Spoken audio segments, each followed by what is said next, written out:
Sebenarnya mungkin ya yang namanya pertobatan mungkin sama lah intinya dari hal-hal yang udah kita bahas sebelumnya, tapi mungkin ya makanya dipakai apa ya, bukan dipakai, dijadwalinnya pembicaraan yang beda-beda supaya kita semua juga dapat perspektif yang beda-beda tentang pertobatan juga ya, tapi yang pasti sesuai firman Tuhan. Nah, jadi pertobatan ya, bertobat, nah itu bahasa aslinya tuh metanoeo. Nah, itu artinya berpikir secara berbeda, mempertimbangkan kembali secara moral itu berasa menyesal. Nah, tapi itu ya, ya itu sering tahu lah, pertobatan itu pokoknya perubahan pola pikir. Nah, jadi yang poin kedua, jika pola pikir kita belum berubah dan masih sama dengan pola pikir yang lama, ya berarti kita belum bertobat. Nah, pertobatan yang nyata terjadi dalam pikiran, sikap, pandangan dengan arah yang sama sekali berubah dan putar balik dari dosa kepada Allah. Nah, itu yang diomongin tentang ber, berputar balik tiga 360 180 sih, 180 ya. Iya sih, 180 ya, benar ya. Saya jadi ngeblank. 180 derajat itu ya. Kita putar balik 180 derajat. 360 derajat balik ke sama lagi. Baru inget. Dan pengabdian kepadanya. Nah, jadi pertobatan tuh pokoknya ditandai dengan adanya perubahan pola pikir. Nah, kalau sama pola pikirnya berarti belum bertobat. Nah, terus itu nyata terjadi dalam pikiran, sikap, pandangan dengan arah yang benar-benar putar balik dari dosa sebelumnya dan kita jadi mengabdi kepada Tuhan. Nah, kita lihat teman-teman, ini ada satu orang ya, 1 Samuel 15 ayat 22 sampai 24. Di sini ceritain Saul, Raja Saul pas dia masih jadi raja. Dia itu jadi intinya dia disuruh Samuel tumpah semua barang jarahan ketika dia berperang, dia menang, semuanya tuh harus ditumpas habis. Nah, tapi si Saul so ide ngapain semua ternak-ternaknya itu, ya korban bakaran, korban sembelihan itu nggak dibunuh, nggak ditumpas habis. Karena dia pikir, ya sayang deh kalau dibunuh, mendingan kita persembahin aja buat Tuhan. Padahal udah disuruh sama Tuhan, ya tumpas habis. Bukan saya nggak suka deh. Saya nyuruh Citeri buat beliin saya, bukan beliin saya deh, buat bunuh kucing gitu ya, buat bunuh kucing. Pokoknya nggak boleh ada kucing di sekitar rumah saya. Citeri tolong bunuhin misalnya. Nah, terus Citeri malah kalau dibunuhin sayang ya, mendingan aku tangkepin terus aku jual aja. Nah, itu kan saya juga pasti sebel. Ya saya suruh bunuh, kenapa disuruh malah dia jual gitu. Ya mungkin maksudnya dia baik kan, kalau dijual kan lumayan ada duitnya dibandingkan dibunuh kan jadi bangkai doang. Nah, mungkin maksudnya baik. Nah, tapi ingat, maksud yang baik kalau nggak disertai dengan ketaatan tuh juga ngaco ya pasti ya. Tuhan lebih pengen ketaatan kita. Ini kita baca setelah Saul so ide ya menyelamatkan korban ternak-ternak yang mestinya ditumpas habis disuruh Tuhan. Tapi jawab Samuel, apakah Tuhan itu berkenan kepada korban bakaran dan korban sembelihan sama seperti kepada mendengarkan suara Tuhan? Sesungguhnya mendengarkan lebih baik daripada korban sembelihan, memperhatikan lebih baik daripada lemak domba-domba jantan. Sebab pendurhakaan adalah sama seperti dosa bertenung dan kedegilan adalah sama seperti menyembah berhala dan terafim. Karena engkau telah menolak firman Tuhan, maka ia telah menolak engkau sebagai raja. Nah, ini ditolak sebagai raja, berkatalah Saul kepada Samuel, aku telah berdosa sebab telah kulangkahi titah Tuhan dan perkataanmu. Tetapi aku takut kepada rakyat, karena itu aku mengabulkan permintaan mereka. Nah, itu saya tandain ya, aku telah berdosa sebab telah kulangkahi titah Tuhan dan perkataanmu. Ini kata-kata yang sebenarnya ya penyesalan kan, mestinya tuh penyesalan. Ya dia nyadar, oh aku telah berdosa nih Tuhan, aku salah nih. Sebab aku telah melangkahi perintahmu Tuhan. Nah, dan melangkahi perintahnya Samuel juga. Nah, ini kata-katanya bertobat ya. Tapi benar gak sih dia bertobat? Nah, ini ayat 22 sampai 24 ya. Ya, ayat 22 sampai 24. Kita langsung lompat ke ayat 30. Di ayat 30 yang terjadi ini. Tetapi kata Saul, aku telah berdosa, tetapi tunjukkanlah juga hormatmu kepadaku sekarang, di depan para tua-tua bangsaku dan di depan orang Israel. Kembalilah bersama-sama dengan aku, maka aku akan sujud menyembah kepada Tuhan Allahmu. Ini yang saya pelajari sendiri, perenungan saya pribadi dari dulu. Bandingin Saul sama Daud, Daud juga pernah salah nggak sih? Oh, lebih parah mungkin salahnya ya. Dia ngerebut istri orang, suaminya dibunuh lagi. Salah nggak? Salah. Nah, tapi ada tapinya. Ya, kita lihat pas bertobat, Saul itu dia masih megang kehormatannya sendiri. Ya, aku telah berdosa, tetapi tunjukkanlah juga hormatmu kepadaku. Ya, ini kan kesannya tuh Samuel tuh mentornya Saul. Nah, itu kan gila ya. Mentornya sendiri disuruh apa? Udah dia ngaku salah, tapi disuruh nunjukin hormat. Berarti Saul ini sebenarnya nggak sepenuhnya menyesal. Kenapa? Dia motivasinya, dia menyesal bertobat. Dia menyesal dia telah berdosa bukan karena dia cinta Tuhan, bukan karena dia merasa menyakiti hati Tuhan, tapi karena dia takut kehormatannya tuh hilang. Nah, ini motivasi bertobat yang ngaco pasti ya. Nah, Tuhan selalu mau kita, motivasi bertobat kita juga benar. Ya. Motivasi yang benar, pertobatannya juga pasti benar. Nah, kalau motivasi yang salah, gimana mau bertobatnya benar? Nah, si Saul ini motivasinya salah. Nah, kalau Daud kan beda ya. Dia udah tahu dia salah, dan ya itu dia nggak malu lah ya. Dia nggak malu lah pokoknya intinya. Dia ngakuin itu. Bahkan dia ditegur Nabi Nathan, dia ngakuin, ya aku telah berdosa kepada Tuhan. Nah, dan lagi ini yang lebih menarik lagi ya di bagian sini nih. Di bagian sini nih. Dia nyebutnya Tuhan Allahmu ya, bukan Tuhan Allahku ya. Nah, jadi aneh ya, kalau saya lihatnya agak aneh. Kenapa? Karena kalau masa saya ngomong sama teman-teman, ya kamu berdoa ke Tuhan Yesusmu. Nah, kan aneh gitu. Kalau saya ya kan kita selalu ngomongin gitu kan, my Jesus, nggak pernah kita ngomong your Jesus gitu. Itu nggak, jarang lah orang ngomong kayak gitu, atau saya nggak pernah denger sih ya. Nah, tapi mestinya ya kalau dia emang benar-benar cinta Tuhan, nah ini dia pun sebenarnya kayak nggak punya hati buat cinta Tuhan, karena dia ngomongnya begini, Tuhan Allahmu bukan Tuhan Allahku. Nah, ini motivasi yang salah. Nah, jadi teman-teman, motivasi pertobatan kita itu haruslah karena kita tidak ingin menyakiti hati Tuhan lagi. Percayalah, ketika kita bertobat, banyak orang tuh bertobat kenapa sih? Alasannya paling umum ya, paling banyak, dan ini kurang salah deh, bukan kurang tepat, salah. Yang paling banyak motivasinya ya salah itu adalah orang bertobat karena dia takut masuk neraka. Ya.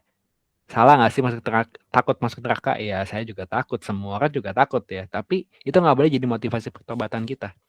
Motivasi pertobatan kita adalah karena kita tidak ingin menyakiti hati Tuhan lagi. Kalau kita hidupnya nggak menyakiti hati Tuhan, ngapain takut masuk neraka, ya nggak sih? Nah, jadi bukan masalah masuk neraka ya dulu nih, masalah menyakiti hati Tuhan lagi atau enggak. Nah, jangan sampai motivasi kita ngaco. Ingat, motivasi yang ngaco, hasilnya juga pasti ngaco. Ya, kalau kita motivasi bertobat itu ngaco, ya hasilnya juga nggak mungkin bener lah.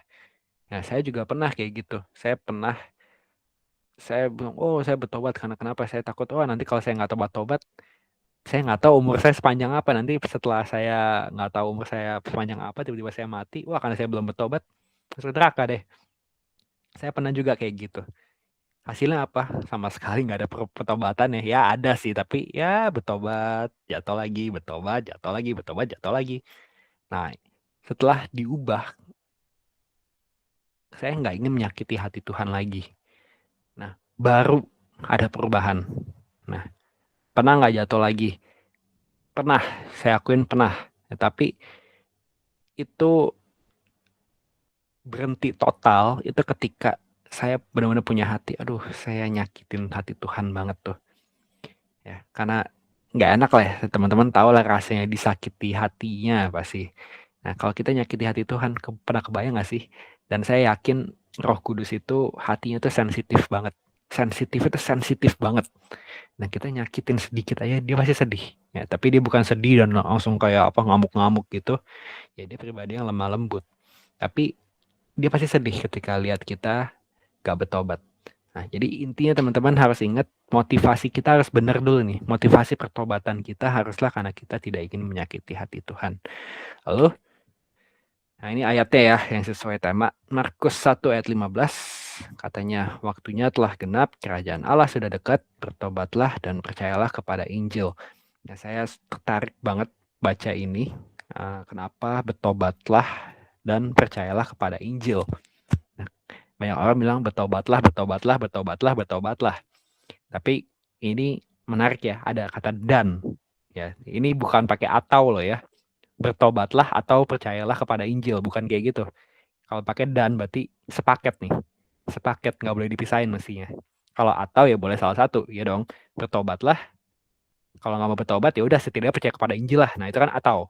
Nah ini Tuhan suruh bertobatlah dan percayalah kepada Injil. Berarti dua-duanya harus ditaatin. Nah kalau teman-teman tahu ya, ini intermezzo dikit di Daniel 5 ayat 1 sampai 4. Ini nggak usah ya kita baca aja deh ya. Nah, ini Raja Belshazzar ini intinya dia bukan orang yang kenal Tuhan. Dia menjajah Israel. Lalu dia mengadakan perjamuan yang besar untuk para pembesarnya, 1.000 orang jumlahnya, dan di hadapan 1.000 orang itu, ia minum-minum anggur. Dalam kemabukan anggur, Belshazzar menitahkan orang membawa perkakas dari emas dan perak yang telah diambil oleh Nebukadnezar, ayahnya, dari dalam bait suci di Yerusalem. Nah, jadi ini perkakas-perkakas dari bait sucinya Allah Israel, ya, dipakai buat pesta gitu ya, supaya raja dan para pembesarnya, para istri dan para gundik mereka minum dari perkakas itu. Jadi dipakai buat pesta mabok-mabokan lah ya kayak gitu. Atau salah satu teolog bilang ini bukan cuma pesta mabok-mabokan, tapi ini benar-benar pesta seks ya. Jadi benar-benar alat-alat dari bait suci itu dipakai buat pesta seks, itu lebih gila lagi gitu ya. Nah itu salah satu ritual bangsa mereka lah gitu. Nah kemudian dibawalah perkakas dari emas dan perak itu yang diambil dari dalam bait suci rumah Allah di Yerusalem, lalu raja dan para pembesarnya, para istri dan para gundik mereka minum dari perkakas itu. Mereka minum anggur dan memuji-muji dewa-dewa dari emas dan perak, tembaga, besi, kayu, dan batu. Nah itu, mereka memuji dewa-dewa itu, salah satu teolog bilang, ya mereka pesta seks, karena salah satu ritual pujian dewa tertentu itu ya dengan lakuin pesta seks gitu, ritual seksnya ada gitu. Nah ini jadi pakai barang-barang Tuhan yang mestinya dikhususkan buat memuliakan Tuhan, buat dijadiin sebagai alat-alat untuk yang nggak bener. Mungkin kita baca ini parah ya, ya nggak sih, parah banget lah gitu. Ya kita ya tahu lah pasti kalau ada orang kayak gini gitu, apalagi orang gereja lagi. Nah kalau ada yang lakuin kayak gini, pasti kita akan bilang parah banget, gila, parah, parah, parah, parah. Tapi ada tapinya ya. Di zaman ini kita harus tahu dulu nih, zaman ini belum ada Alkitab. Raja Belshazzar itu mungkin belum pernah baca Alkitab. Boro-boro mau baca, ada aja belum. Ya, belum ada tuh Alkitab zaman itu. Nah, masalahnya kita ini yang hidup di zaman ini, kita tuh gampang banget dapat Alkitab. Ya, kita gampang banget dapat Alkitab. Kita bisa download sekarang, gratis. Modal internet doang bisa download. Kalau nggak punya HP, bisa beli buku ya. Alkitab ada yang 50.000 ke bawah pun ada kayaknya. Dan kalau misalnya saya nggak punya uang 50.000, saya nggak punya uang buat beli Alkitab. Aduh, zaman sekarang, gereja-gereja zaman sekarang bisa kasih Alkitab gratis kok kalau kita mau. Ya, jadi akses buat dapat Alkitab tuh gampang banget. Nah, masalahnya kita bandingin orang yang nggak pernah baca Alkitab ini, kita ngomong parah ya. Dia nggak ngerti hukum Tuhan. Nah, kalau kita apalagi udah baca Alkitab, kita masih lakuin hal-hal yang bertentangan firman Tuhan, sebenarnya kita bisa bilang kita lebih parah dibandingkan raja ini nih. Karena dia nggak tahu hukumnya Tuhan kayak gimana. Kita yang tahu hukum Tuhan dan masih ngelanggar, nah itu kita lebih parah sebenarnya dibandingkan raja ini. Nah, itu fakta ini yang bikin saya juga agak terpukul gitu. Oh iya, kadang-kadang saya kok lakuin hal yang bertentangan dengan firman Tuhan, padahal saya tahu itu di firman Tuhan tuh ada. Dan percaya kalau kita lakuin hal yang bertentangan dengan firman Tuhan, padahal kita udah dengan gampang bisa dapat akses ke Alkitab, kita tuh bisa dibilang kita lebih parah dibandingkan raja yang pesta seks pakai perkakas bait Allah karena dia nggak pernah baca Alkitab. Nah, jadi makanya saya percaya kalau kita bertobat, jangan cuma bertobat tapi percayalah kepada Injil. Maka harus sepaket. Nah, pernah lihat orang yang bertobat tapi ujung-ujungnya nggak kenal Tuhan juga. Nah, itu kan juga hidupnya ya gimana ya, susah ya kita ngomongnya ya. Bertobat ya mungkin dulunya pakai narkoba, sekarang nggak pakai. Dulunya mabok-mabokan, sekarang udah nggak mabok lagi. Tapi kalau dia nggak percaya Injil, perubahan hidupnya tuh kayak nggak lengkap lah. Bukannya salah ya, tapi nggak lengkap aja. Tuhan bilang kita sepaket itu kan tadi, bertobatlah dan percayalah kepada Injil, sepaket tuh. Nah, kalau kita cuma bertobat doang itu kayak ada yang kurang lah. Kenapa?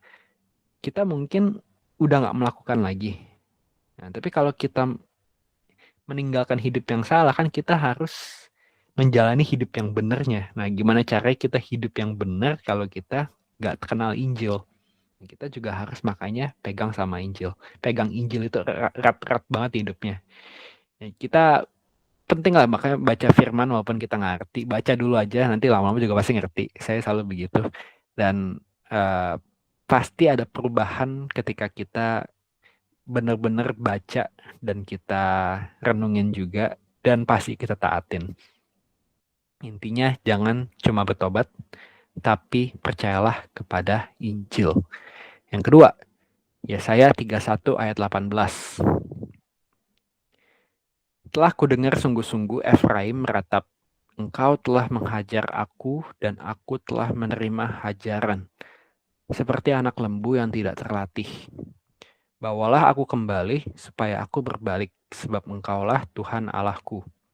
Nah, ada kata bawalah aku kembali ini jadi minta Tuhan untuk membawa aku kembali gitu ya. Ya saya bilang. Bukan ya saya, Efraim. Nah, ini jadi sebenarnya pertobatan itu anugerah ya. Sebenarnya pertobatan itu adalah karya ilahi Allah untuk kita. Itu anugerah juga. Walaupun mungkin tetap ada bagian kita untuk memutuskan aku mau bertobat, tapi sebenarnya pertobatan itu sendiri tuh anugerah loh. Kita bisa bertobat itu ya karena itu karya Tuhan juga di hidup kita. Kalau nggak ada karya Tuhan di hidup kita, kayak kita nggak mungkin bertobat gak sih? Atau ya, saya sih rasanya saya nggak mungkin bertobat kalau nggak ada karya Tuhan. Ya, ada karya Tuhan aja kadang-kadang saya masih bandel gitu. Nah, apalagi nggak ada karya Tuhan.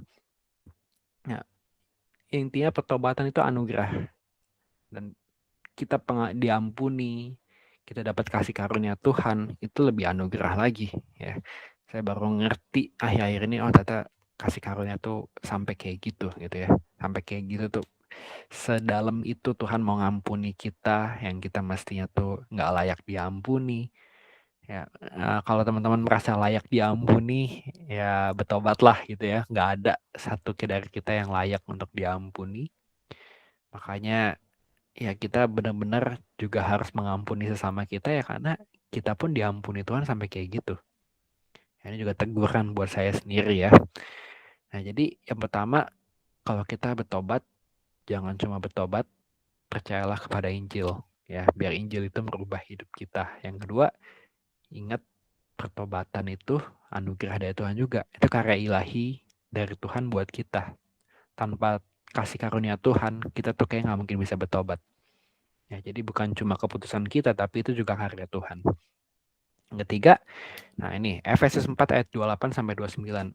Orang yang mencuri, janganlah ia mencuri lagi, tetapi baiklah ia bekerja keras dan melakukan pekerjaan yang baik dengan tangannya sendiri supaya ia dapat membagikan sesuatu kepada orang yang berkekurangan. Janganlah ada perkataan kotor keluar dari mulutmu, tapi pakailah perkataan yang baik untuk membangun di mana perlu supaya mereka yang mendengarnya beroleh kasih karunia. Nah, ada pattern ya, ada pola di sini. Polanya apa? Itu saya merahin. Orang yang mencuri disuruh supaya bisa membagikan. Nah, orang yang berkata kotor disuruh memperkatakan yang baik untuk membangun. Intinya apa? Intinya ya pola di sini adalah lakuin hal yang sebaliknya. Ya, jadi kalau kita suka nyontek, ya lakuin sebaliknya. Lakuin sebaliknya apa? Ya Nyontek itu kan diawali dengan males sebenarnya, males belajar dan nggak mau jujur. Nah, jadi rajinlah belajar dan jujurlah gitu. Nah, tadi itu ya, kalau mencuri suka ngambil punya orang, ya sekarang jangan ngambil lagi, beri. Nah, kalau kita suka ngomong kotor, lakuin sebaliknya. Apa? Ngomongin positif. Nah, itu lakuin sebaliknya. Ya, pertobatan selalu dimulai dari itu. Males jadi rajin. Ya, itu lawan kata, lawan kata. Yang sebelumnya negatif, lakuin hal positifnya. Lakuin hal sebaliknya. Itu pola yang harus kita lakuin kalau kita bertobat. Ya, ini alkitabiah loh ya. Ini bukan motivasi, tapi ini alkitabiah banget tuh ya.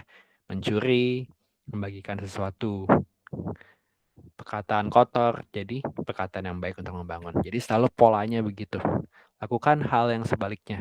Ya, ini cara paling gampang. Dan dulu saya pernah ngajarin ini ke orang yang gak kenal Tuhan ya. Dia tanya saya gimana cara supaya saya bisa balik dosa ini.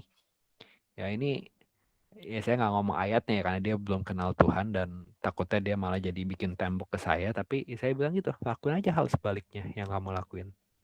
Yang sebelumnya kamu negatifnya apa, lakuin hal positifnya apa. Nah, kalau misal suka mabok-mabokan, suka minum alkohol, ya carilah yang apa air putih. Air putih tuh saya baru tahu ya, ternyata di dunia ini tuh ada orang yang nggak pernah minum air putih. Dan saya di keluarga saya pun ada. Nah, dari saya kecil sampai saya umur SMA kali, dia tuh selalu membanggakan dirinya. Saya nggak pernah tuh minum air putih. Di rumah saya selalu ada Coca-Cola. Itu minum itu pagi sampai malam minum Coca-Cola doang. Udah gitu dikit lagi minumnya. Diabetes. Iya pasti diabetes, kalau nggak diabetes malah mukjizat ya. Nah itu ada kan orang-orang kayak gitu kan. Nah itu kan gaya hidup yang nggak sehat. Nah kalau kita punya gaya hidup yang nggak sehat sebenarnya juga itu ya salah juga. Kenapa? Itu karena merusak badan yang Tuhan kasih buat kita. Nah itu juga makanya hidup yang sehat tuh perlu. Nah itu ada satu hamba Tuhan yang bilang gitu, yang ngajarin waktu itu, "Eh, jangan menggembalakan tubuh Kristus kalau tubuhmu sendiri aja nggak bisa kamu jaga." Nah itu dalam banget tuh. Itu semua pendeta tuh ditegur lah kayak gitu. Semua gembala tuh ditegur lah. Kenapa? Karena kalau kita nggak rawat tubuh kita sendiri itu sebenarnya bisa dibilang itu pembunuhan secara bertahap. Ya dong, kita rusak diri ya nanti sakit ini, rusak diri lagi sakit ini, lama-lama mati gitu. Itu kan pembunuhan pelan-pelan sebenarnya. Nah, makanya kita harus jaga kesehatan, ini juga teguran buat saya. Jadi kita harus jaga kesehatan. Nah, itu juga penting makanya. Pokoknya kita lakuin hal sebaliknya. Itu juga termasuk pertobatan loh ya. Punya mindset yang benar kan. Punya mindset yang benar, punya pola pikir yang berubah tentang kesehatan kita. Nah, yang keempat, nah ini Yakobus 5 ayat 16, karena itu hendaklah kamu saling mengaku dosamu dan saling mendoakan supaya kamu sembuh. Doa orang yang benar bila dengan yakin didoakan sangat besar kuasanya. Nah, ini yang mungkin penting juga ya. Kita harus ingat jika kita bertobat, yang keempat adalah kita berani akui dan tidak menyembunyikan dosa. Ini yang paling susah dilakukan, apalagi kalau orangnya sudah punya jabatan, reputasi, segala macam. Saya belajar, saya nggak mau jadi orang munafik. Sejujurnya saya nggak takut untuk membuka apapun itu di hidup saya. Cuma beberapa orang bilang nggak perlu semua orang tahu. Ya udah ya udah. Tapi setidaknya untuk teman-teman dekat saya nggak pernah takut untuk akui itu. Ya, kenapa? Ini ada hamba Tuhan yang cukup saya teladani. Ya, dia itu setiap kali khotbah dia bahkan berani, ini cowok ya, hamba Tuhan cowok ini dia nggak pernah takut cerita kalau dulu dia hampir selingkuh pas udah jadi pendeta. Ya, pendeta-pendeta pada umumnya kalau misalnya dia hampir selingkuh, ya selingkuh ataupun hampir selingkuh, mana berani cerita depan umum. Ya takut, wah nanti orang pikir dia aneh segala macam. Tapi dia bilang, kenapa saya harus takut? Emang saya mau jadi orang munafik? Ya, saya mau jadi orang yang nutup-nutupin dosa saya dan merasa saya nggak pernah punya dosa. Itu hal yang saya respect dari dia gitu ya. Dan saya bilang, oke, saya nggak boleh jadi orang kayak gitu. Dan akhirnya saya temuin, ya baru-baru ini juga saya temuin orang yang kayak takut gitu. Lalu saya negur dia, ya, kamu kenapa takut? takut kehilangan kehormatan kamu. Ya, jadi nutup-nutupin dosa, nggak mau ada orang yang tahu. Ya setidaknya adalah 1-2 orang yang tahu gitu. Tapi dia bilang dia nggak mau ada orang yang tahu sama sekali. Nah itu ya saya nggak maksa dia sih ya. Tapi intinya ada hal yang enak terjadi, hal yang baik juga terjadi kalau kita berani akui dan kita nggak nyembunyiin itu. Saya mengakui waktu itu, saya mengakui apa yang saya lakukan. Yang pertama responnya cukup kesel sama saya, tapi masih baik sampai sekarang. Yang kedua itu responnya, saya pikir responnya akan negatif ke saya. Saya akan dimarahin lah, saya pikir. Saya akan dimarahin, saya akan di apa di apa sih disingkirkan gitu lah. Saya pikir ya udah ini akhir dari hidup saya lah gitu ya, hidup yang baik saya tuh ini akhir lah gitu. Tapi ternyata dia malah bilang, ya udah ya kamu berani ngakuin, berarti aku tahu kamu nyesel. Kalau kamu nggak nyesel, kamu nggak akan berani akuin. Ya, justru ini dari orang ini yang ngajarin saya ya. Orang ini ngajarin saya pertobatan yang sejati selalu disertai oleh pengakuan. Ya, kalau kita nggak mengaku, ya mengaku sama Tuhan pasti ya, pasti ngaku. Kita tanpa ngaku ke Tuhan pun sebenarnya Tuhan udah tahu sih. Nah, tapi ketika kita berani ngaku ke orang lain, terutama orang-orang terdekat kita, circle satu kita, lingkar satu kita, nah itu baru bukti kalau kita benar-benar mau bertobat dan ada effort, ada usaha mau berubah dari situ. Ya. Dan makanya ada quote yang terkenal yang sebenarnya saya kurang setuju karena kurang lengkap. Sebenarnya nggak salah sih, tapi kurang lengkap aja. Saya sering cerita. Ada quote yang terkenal, keterbukaan adalah awal dari pemulihan. Bener nggak sih? Ya bener kalau begini, orangnya yang kita terbuka itu dia terima kita. Nah, tapi misalnya bayangin kalau misalnya ada PSK ngomong ke saya, Kak saya habis mengacurkan diri segala macam Kak. Terus saya bilang, ih jijik banget sih. Kamu tahu gak sih kamu tuh parah banget, kotor banget sih kamu. Nah, misalnya saya gituin dia, yakin dia pulih? Saya nggak yakin dia pulih, malah mungkin bisa bunuh diri kali. Nah, jadi keterbukaan tapi dihakimi itu nggak mungkin ada pemulihan. Jadi quote itu sebenarnya kurang lengkap ya, bukan salah sih. Kurang lengkap aja karena banyak orang yang digituin. Ya dia udah beraniin diri mau ngakuin dosanya, malah dihakimin, malah diejek, malah dihina. Gimana pulih? Nah, jadi yang benar adalah keterbukaan dan diterima. Itu adalah awal dari pemulihan. Ya saya alamin itu. Ya saya terbuka, saya udah takut banget. Saya udah habis lah gitu ya. Dia nggak akan jatuhin saya lah, saya pikir gitu. Malah dia kayak malah support saya gitu. Ya udah kamu bangkit aja cepetan, jangan lama-lama, cepetan bangkit gitu. Nah itu adalah hal yang saya teladanin juga ya. Saya teladanin juga dan saya baru ngerti sejak itu enak gitu ya. Ininya tuh mulai enak nih. Dadanya tuh mulai enak, hatinya mulai enak. Dibandingkan dulu saya disuruh nyembunyiin, saya nggak mau dulu nyembunyiin, tapi ada orang yang menyuruh saya untuk nyembunyiin dan akhirnya saya bodo amat sama dia. Enggak, itu bukan prinsip saya dan itu bukan prinsip firman Tuhan tadi ya ayatnya ya. Hendaklah kamu saling mengaku dosamu dan saling mendoakan supaya kamu sembuh. Nah itu jadi bertentangan dengan firman Tuhan. Akhirnya saya tolak perkataan itu ya. Saya bodo amat dia mikir saya apa, tapi yang penting saya berani ngakui dan saya nggak menyembunyikan dosa. Jadi penting banget ya kalau teman-teman ada dosa yang belum pernah diakui sama siapapun, ya saya sering dengar juga ya, terutama ya ini saya terbuka aja ya. Kalau cowok-cowok kemungkinan udah bukan hal yang mengagetkan kalau dia pernah masturbasi, nonton porno, itu bukan hal yang mengagetkan lah kalau cowok cerita sama cowok. Tapi kalau cewek kebanyakan itu termasuk hal yang, hah beneran lu pernah begitu? Nah sampai begitu tuh kadang-kadang tuh. Nah itu yang bikin kadang-kadang cewek tuh ya kalau udah ke dosa itu ya mungkin mereka nggak akan pernah ngakuin ke siapapun. Ya, ada kemungkinan seperti itu ya. Kebanyakan sih begitu biasanya. Nah, makanya kita harus berani akui. Biasanya nggak berani akui, biasanya nggak sembuh-sembuh tuh. Nah, biasanya sih ya, biasanya. Tapi percayalah, ini Alkitabiah, berani akui. Ya, carilah orang yang tepat, yang nggak menghakimi kita. Dan kita nggak perlu takut nyembunyiin dosa kita. Karena ketika kita berani terbuka, justru di situ kita pasti akan lepas dari dosa itu. Jadi jika kita bertobat, satu, jangan cuma bertobat, tapi percaya kepada Injil, biarkan Injil mengarahkan hidup kita untuk hidup yang lebih baik. Terus ingat, pertobatan itu anugerah dari Tuhan. Memang ada andil keputusan kita, tapi itu semua karya Tuhan.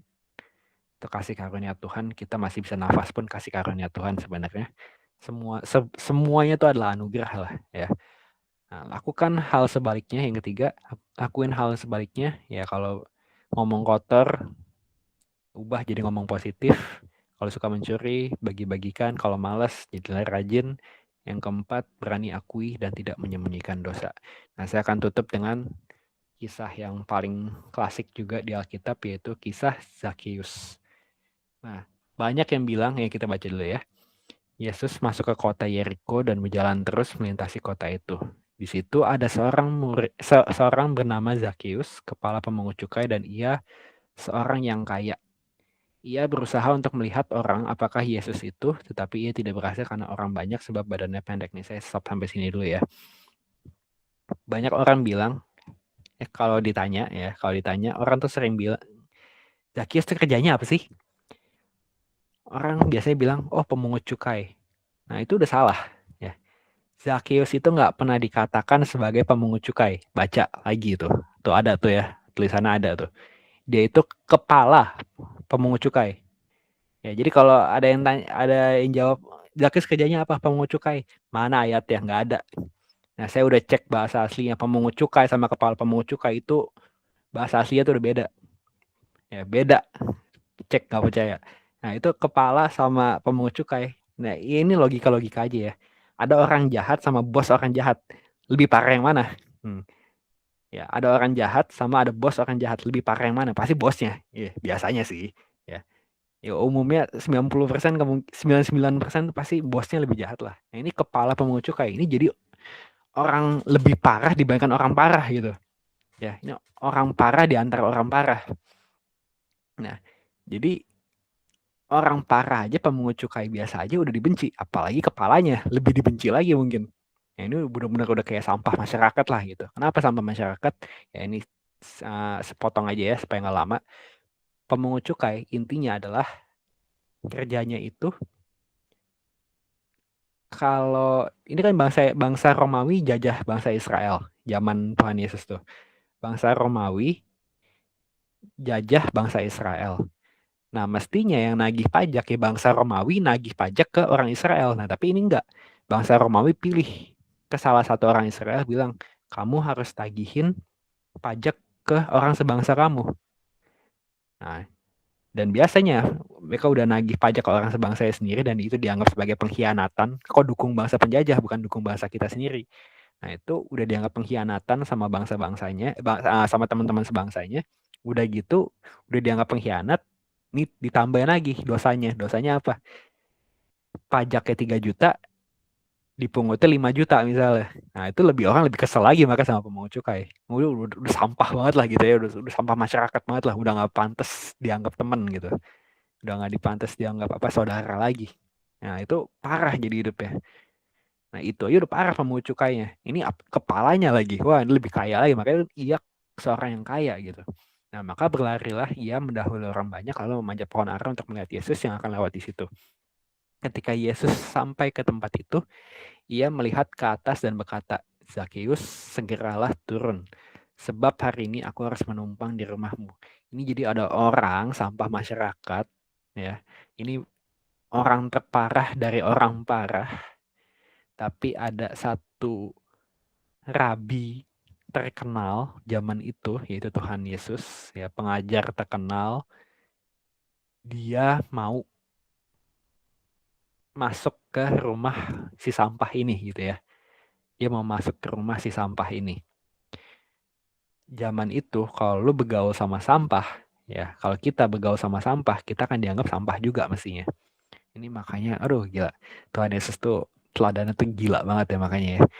Nah, itu dia mau rendahin dirinya. Itu kan dia mau ya orang bermartabat mau bergaul sama orang yang gak bermartabat. Itu teladan banget masih buat kita ya.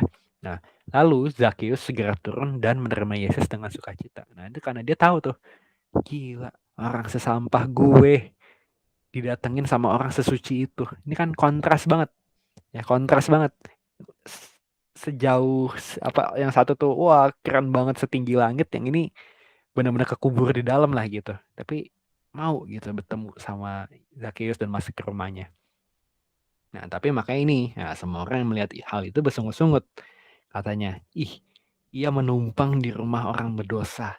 Tapi Zakheus berdiri dan berkata kepada Tuhan, Tuhan, setengah dari milikku akan kuberikan kepada orang miskin, dan sekiranya ada sesuatu yang kuperas dari seseorang akan kukembalikan 4 kali lipat. Nah, ini ayat yang tadi ya, dia lakuin prinsip itu sebelum ada ayatnya bahkan, si Zakheus ini. Dia dulunya mencuri, nah sekarang dia membagikan kepada orang-orang miskin, dan kalau ada yang diperas dibalikin. Nah, sebelum ada ayat Efesus 4 ayat 28-29, dia udah lakuin. Ya, ini mantan orang yang sampah dan penjahat di teman sebangsanya. Ya, cuma dengan bertemu sama Tuhan Yesus, belum ada kitab Efesus, dia bisa lakuin firman. Keren gak tuh?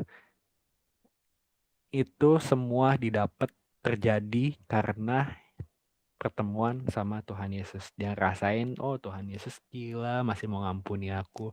Tuhan Yesus masih mau bergaul sama aku.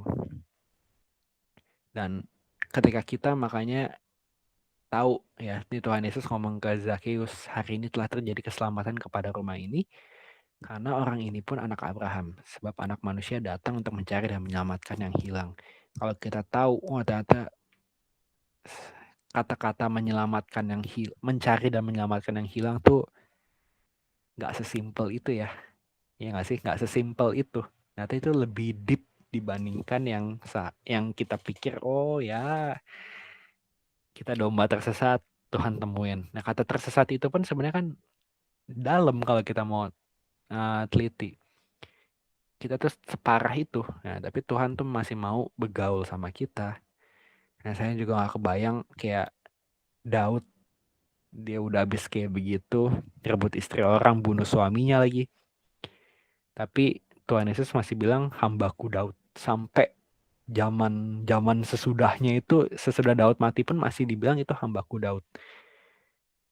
Kenapa Tuhan mau rendahin diri untuk mengasihi kita? Itu yang namanya misteri kehidupan ya. Ya sebenarnya jawabannya gampang, anak kasih ya. Tapi itu nggak bisa kita ngertiin pakai otak kita. Ya, otak kita tuh nggak mungkin bisa ngerti. Ya dijelasin pakai kasih ya, karena kasih, karena kasih, karena kasih, karena kasih. Iya, kenapa gitu? Kan nggak ada jawaban logisnya gitu. Itu makanya itu yang namanya Injil itu kan sebenarnya kabar baik yang terlalu baik sampai susah dipercaya. Saking baiknya ya. Saking baik itu susah dipercaya. Nah, makanya ketika kita terima Injil ya sama seperti Zakheus ini, dia terima Injil dalam bentuk manusianya langsung, yaitu Tuhan Yesus. Hidupnya berubah drastis. Nah, saya tutup dengan ini. Separah apapun dosamu, beranilah untuk akui dan jangan menutupi. Menyembunyikan dosa gak akan pernah ya berujung baik. Tapi kebebasan terjadi ketika kita berani mengakui. Jangan sampai kita hidup dengan adanya dosa tersembunyi. Ya, mungkin benar nggak semua orang perlu tahu dosa kita. Tapi setidaknya jangan sampai nggak ada orang yang tahu. Ya, pasti ada di hidup kita orang yang harus tahu lah gitu. Dan itu ya jangan sampai salah pilih orang juga ya. Jangan sampai ya kayak tadi yang saya bilang, misal kalau ada PSK udah ngaku saya pernah begini, terus kita kata-katain dia, oh kamu hina banget gitu. Ya, itu kan nggak bakal sembuh. Nah, tapi percaya ketika kita ketemuin ada orang yang bisa mengasihi kita tanpa syarat, kita terbuka sama dia, saya jamin 100% ada bedanya gitu di hati kita tuh plong pasti. Nah, saya udah pernah ngalamin saya nutupin sesuatu, ya sebenarnya saya nggak mau nutupin sih, tapi karena ya tadi saya cerita ya, karena disuruh seseorang gitu, saya tutupin. Nah, akhirnya setelah saya buka, wah enak banget, lega gitu langsung. Ada perbedaan ya, menyembunyikan dosa pokoknya nggak akan pernah berujung baik. Coba cari di Alkitab orang yang menyembunyikan dosa dan hidupnya berujung baik, nggak akan pernah ada ya. Kalau misalnya hidupnya baik-baik aja ya, nanti setelah dia meninggal pun saya nggak yakin dia akan baik-baik aja gitu kalau dosanya tersembunyi. Nah, ketika kita berani ngakui, pasti ada kebebasan ya, kebebasan di hati, dan kebebasan itulah yang bikin kita bisa lepas dari dosa apapun itulah ya. Dosa itu nggak usah dipikirin yang parah-parah doang ya, apa narkoba lah, seks lah, mabok-mabokan. Nggak, dosa tuh nggak cuma separah itu. Kadang dosa-dosa kecil pun itu juga bahaya. Bohong ya, ada orang yang udah nggak bakal nyadar dia bohong. Kenapa? Karena udah kayak nafas ya. Bohong tuh udah jadi kayak nafas, dia nggak nyadar dia bohong, bukan karena dia mau bohong, tapi ya udah terlalu kebiasa aja. Nah, itu juga parah sebenarnya ya. Yang nggak bisa dibilang hal kayak gitu lebih baik dibandingkan narkobaan misalnya. Nggak juga ya. Semua dosa sama. Pokoknya jangan sampai kita sembunyiin. Percayalah, berani untuk akui, jangan tutup-tutupin. Kalau misalnya teman-teman berasa saya benar-benar nggak tahu mau ngomong sama siapa, teman-teman boleh kontak saya ya. Saya janji di hadapan teman-teman semua ini, kalau saya ngejek teman-teman karena dosa teman-teman, laporin ke semua yang ada di sini gitu ya. Saya nggak takut, karena saya nggak akan lakuin itu. Ya, teman-teman mau ngomong Cisis, Kak Citeri, kok Christian, siapapun itu silahkan ya. Kalau ada di antara mereka yang hina dosa teman-teman, laporin ke saya, nanti saya ngomong. Dan mereka baik-baik kok, tenang aja. Ya, yang penting teman-teman cari orang buat akuin. Ya, ya, percayalah, mengakui itu enak. Ya, nggak pernah ada orang yang mengakui dosa dengan orang yang baik ya pastinya ya. Itu berujung dengan hidup yang negatif. Setidaknya saya belum pernah nemuin sih. Ya nggak ada lah, pasti lah, nggak mungkin ada lah gitu ya. Makanya terbukalah sama orang yang baik. Oke, saya ulang sekali lagi ya, separah apapun dosamu, beranilah untuk akui dan jangan menutupi. Menyembunyikan dosa tidak akan pernah berujung baik. Kebebasan terjadi ketika kita berani mengakui. Amin. Ya, ulang sekali lagi, jika kita bertobat, satu, jangan cuma bertobat, tapi percayalah kepada Injil, sama kayak Zakheus ya. Berubah drastis dari sampah masyarakat jadi orang yang masuk di Alkitab. Berapa banyak teman-teman yang namanya masuk di Alkitabnya? Zakheus masuk loh. Nah, itu luar biasa banget ya. Kedua, ingatlah pertobatan adalah karya ilahi Allah untuk kita. Tiga, lakukan hal sebaliknya dari hal negatif yang sebelumnya. Ya, kalau sebelum melakukan hal negatif, lakukan hal positif ya sebaliknya apa? Keempat, berani akui dan tidak menyembunyikan dosa. Amin. Yuk kita doa. Tuhan, terima kasih Tuhan atas kesempatan kami Tuhan bisa mendengarkan firman-Mu pada hari ini. Kami percaya Tuhan, ketika kami mau merubah hidup kami tahu kalau Kau masih ada untuk kami. Kau membuka tangan-Mu lebar-lebar supaya kami kembali kepadamu Tuhan. Dan kami mau Tuhan berlari kembali kepadamu. Ya. Kami mau tinggalkan kehidupan lama kami yang bertentangan dengan firman-Mu, dan kami ingin berlari kepadamu Tuhan, menuju hidup yang intim bersama Engkau. Kami gak perlu takut, gak bisa lepas dari dosa, karena ketika kami berlari kepadamu selalu, mata kami fokus kepadamu, dosa gak akan punya tempat di hadapan kekudusan-Mu Tuhan. Biarkan cahayamu, cintamu menyingkirkan dosa-dosa kami. Ya, ketika kami intim dengan Engkau, kami gak mungkin intim dengan dosa. Ya, biarkan kami terus Tuhan mengejar keintiman dengan Engkau. Ya, kami semua pernah salah Tuhan. Semua yang ada di sini pasti pernah berdosa. Jangan biarkan ada satu orang pun di sini yang bisa berpikir kalau mereka gak pernah berdosa Tuhan. Dosa sekecil apapun tetap dosa. Biarkan kami sadar Tuhan, dosa kami separah itu, dan seharusnya kau mestinya jijik dengan kami karena kau terlalu kudus.